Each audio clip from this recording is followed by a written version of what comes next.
Welcome back to my Q&A series. I am having so much fun answering these questions. I'm continuing the Q&A series to answer a couple of questions from my listeners.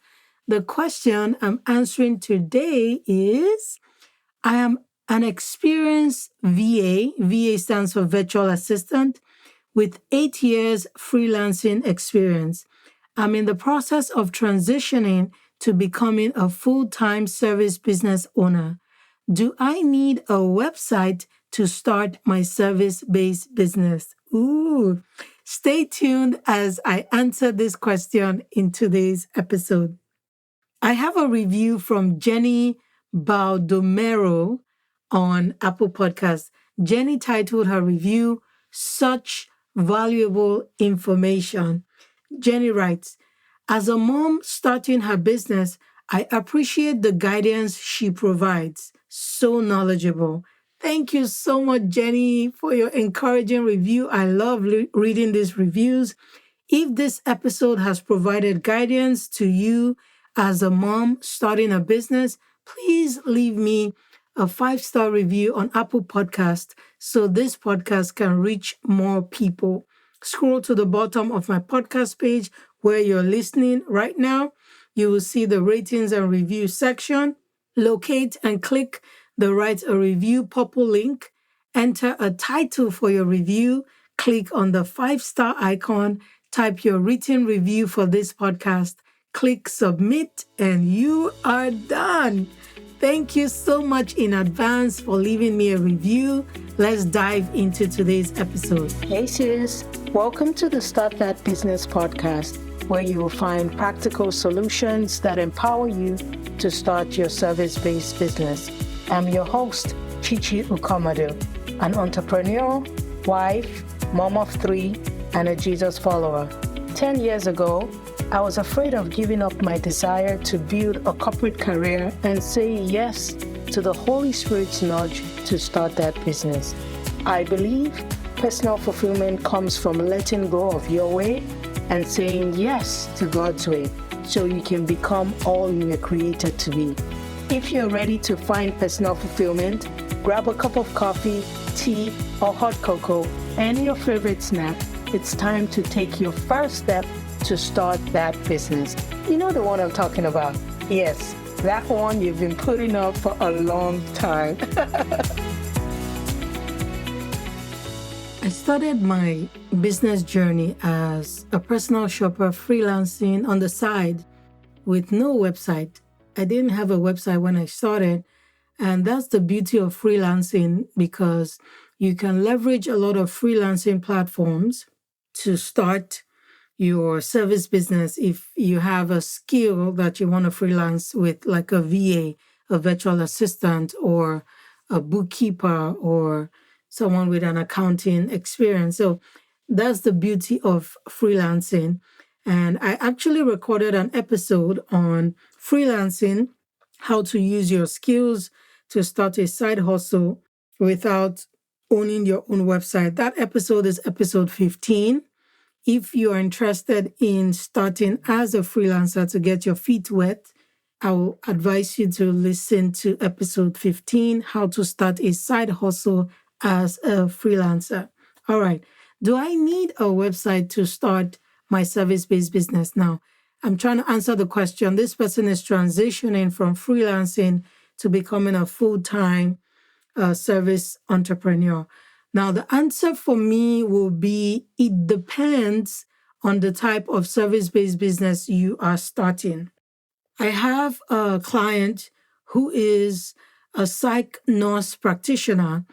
When she wanted to start her business, she had to have a website right away because she's dealing with things like HIPAA regulations, some government regulations and policies in the health industry. She's collecting sensitive patient information. So she needed to start with a website.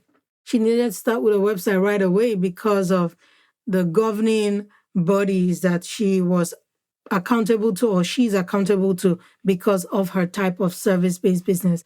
Now, for you as a VA freelancing on Upwork, You don't necessarily need to have a website to start your business. If you're already freelancing, you probably have a couple of customer contacts or ways customers can contact you. Now, once you're going from freelancing to starting full time, you will no longer be able to, you might still want to maintain the freelancing platform that you're on and use it as a launching pad. You don't need a website, but it's good to have a website. It's good to have something that you own, a digital home for your business that belongs to you, that you control, that you can upload content and you know that you own the content, but you don't need a website to start that kind of business. You can decide to open social media account, maybe an Instagram account, or maybe open a LinkedIn account and start with that. All customers need is, how can I contact you? How can I access your services? So if you have a way that people can contact you, maybe using a social media platform or some other platform, then you don't need a website. But I strongly advise that you build a website. And it's very easy to build a website in this day and age. You can start with a one-page website, and I'll touch that in a little bit. For my own service-based business, when I started, because of the nature of my service-based business, I was doing e-commerce, logistics, personal shopping. I had to start with a website because my customers were international, and the only way they could reach me was through some kind of online medium, and trust was a huge factor. So I started with a website. Like I said, the question you need to answer as you try to determine if you should start with a website or not is, how will your potential customers contact you online? If you have a way they can contact you online without building a website, then go for it. The second question will be, do I need to be concerned about HIPAA or any government agency or any government policies or governing bodies? Do I need to be concerned about them? Are there any restrictions I'm supposed to adhere to or regulations I'm supposed to adhere to? Now, if the answer is yes, then definitely start with a website. Like I said, it's easy to build a website in this day and age. Website options you can explore can be a one-page website. You don't need to have a 5 or 10-page website. You're just starting out. All customers want to know is, what services do you offer? How much is your service? How can I contact you to get the service from you? So a one-page website can do that for you. You can list your services on there. You can list your pricing and a contact or a scheduling link they can click to book or contact or order your service. You can even decide to use a scheduling website like Acuity. Acuity is a popular one you can use, and people can book and schedule appointments on there. You can use a bio site. A bio site is like a site that you create and it connects different elements. So on a bio site, you can have a PDF to your service, a page where it lists all your services. You can have link to your social media account, and you can bring all those links together in a bio site. I also mentioned social media. You can start with a social media page, an Instagram page, a LinkedIn or Facebook page. And as you continue working the business, you get the funds you need to now build out a website. Let's recap real quick. Do I need a website to start a service-based business? The answer is, it depends on the type of service-based business you are starting. And regardless of the type of business you're starting, in this day and age, you want to have a digital home for your business, one that you own, one that you control the content, and you don't wake up one day and your account has been deleted or anything like that.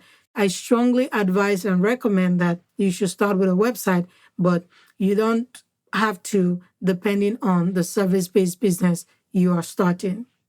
Thank you so much for hanging out with me on today's episode. I hope my answer was helpful to you. I hope you learned something new and you were encouraged. If you have a specific business question like the one I just answered, please go to startthatbusinesspodcast.com and send me your question. Please share this episode with someone who is looking to start a service-based business or someone who just started so they can get the help they need. Keep listening for more exciting episodes. I will meet you here next week. Hey sis, before you go, if this podcast has encouraged you, helped you, inspired you, or taught you something new, please head over to Apple Podcasts and search for Start That Business Podcast and leave me a written review. That's one of the ways I know this podcast is impacting your life. Thank you so much. I'll also love to connect with you on Instagram. My handle is @ChichiUkomadu. Until next time, always remember you have all you need to start that business. I'll see you soon.